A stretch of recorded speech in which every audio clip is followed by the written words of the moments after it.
this survey to include whether businesses right across the country have benefited from the government stimulus package. Recalling back in April when the Treasurer, the Honourable Ian Ling Stuckey, made announcements there were going to be a stimulus package in targeting the small medium enterprises, targeting the agricultural sector, and also targeting a program on sanitation and hygiene. These particular programs will be pushed out into the districts and also into the provincial treasuries so that chambers of commerce in the districts, in the provinces, businesses, SMEs, micro enterprises, they were set to benefit from this important stimulus package. This survey, we asked everyone across the country, managing directors and CEOs, did anyone benefit from the stimulus package? The answer is yes, only 1%. We then asked the question, who did not benefit from the stimulus package? 68%. 31% indicated they simply were not aware that a stimulus package was available, and a staggering 67% indicated the stimulus package was ineffective. So the bottom line message here is many businesses remained uninformed and they simply do not know how to access the stimulus package. To help businesses recover, respondents say that it is essential for the government to pay off its debts to the private sector, as well as create an investor-friendly environment that prioritizes the acceleration of resource projects. One of the ways forward is to make loan facilities available to companies that have proper business plans and allow government agencies to do proper assessment before they can qualify. The stability is important. Past agreements put in place with investors need to be honored so that the investment community have confidence in the Papua New Guinea government.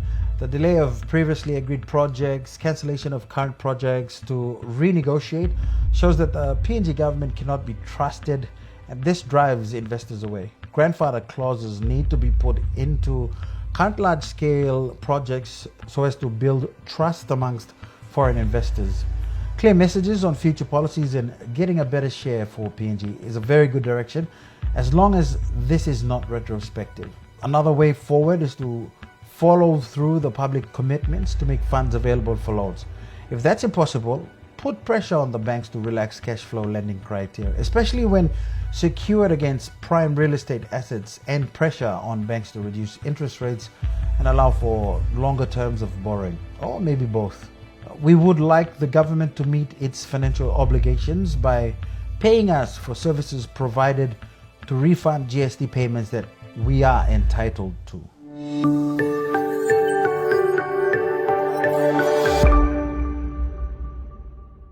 So you remember that in Q1 we ranked measures from 1 to 10 that CEOs and MDs wanted to impress upon the government to apply. The table here indicates those particular measures, but I'm going to focus on the movements on the first three. So in Q1, we looked at allow inbound overseas travel for workers, returning citizens, permanent residents subject to quarantine controls. We also looked at allow all shops and establishments to operate as long as social distancing and hygiene protocols are followed. And the third one, improve the communication process of regulations in implementing agencies such as the police and the public. The big mover is we've now seen that 2 and 3 have shifted down in Q2. And that largely comes back to the fine efforts that we've seen in the communications and the engagements at the National Control Center, as well as the provincial control centers have had with business. Whether it's from the Morobe provincial government and the engagements of the Ley Chamber of Commerce, or even the East New Britain provincial government and the East New Britain Chambers of Commerce, or the NCD and the POM Chamber of Commerce, we have seen this engagement, this collegiality, where the control centers have had active engagements with business on real time in looking at ways and sectors that the compliance features can apply. And we're also thankful that inside the National Control Center, there is a private sector representative, Materu Tamarua, who's working very closely with Dr. Downey, the pandemic controller, and the deputy controller in providing insights into private sector issues. What was quite interesting that was not captured in Q1, but has definitely made its presence in Q2, and that is settling government debt to the private sector. A huge component where businesses are having the pinch. And again, this is surprising. This is a non-COVID issue that we're talking about right now. Bills, even up to 2015 Pacific Games, still outstanding, impacting the small medium enterprises. And so this has been a major feature that we've seen come very strongly in the Q2 and the Q3 numbers, that government has to settle their debts. The second component is, again, partly COVID-19, partly government policy, is there needs to be a restoration on investor confidence, quickly resolve foreign investment issues, and prioritize the acceleration of resource projects. Again, this was not a major concern in Q1, but we're seeing this more apparent in Q3.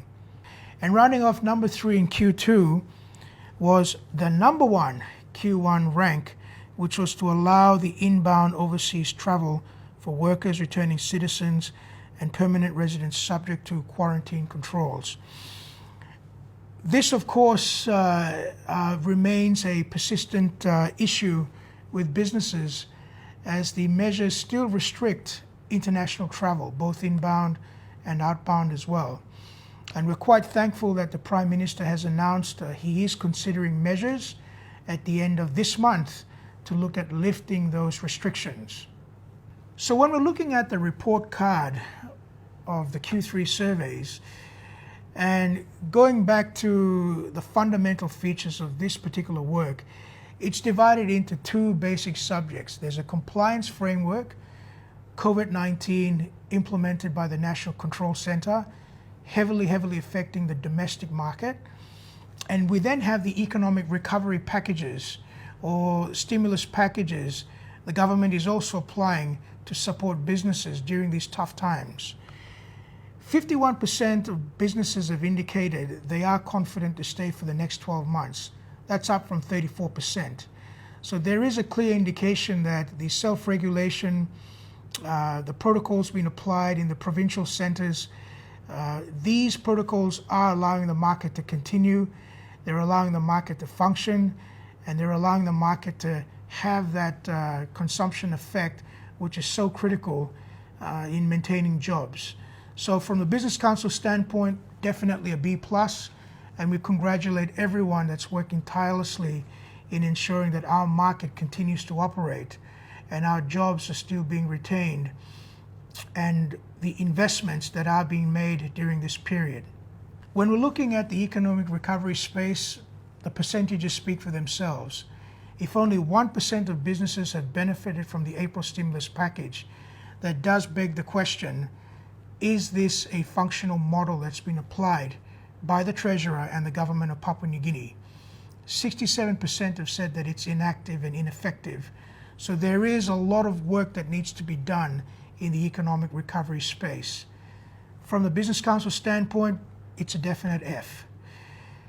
We look forward to engaging with businesses, the private sector, the government, and even those of you that are out there in the marketplace, so that we can give clarity to the policymakers of this country. We can give clarity to the leadership of this country that there still needs to be a direct connection between government support services in the stimulus package and the businesses on the ground. At the moment, it's not working. A lot of room of improvement. Thank you.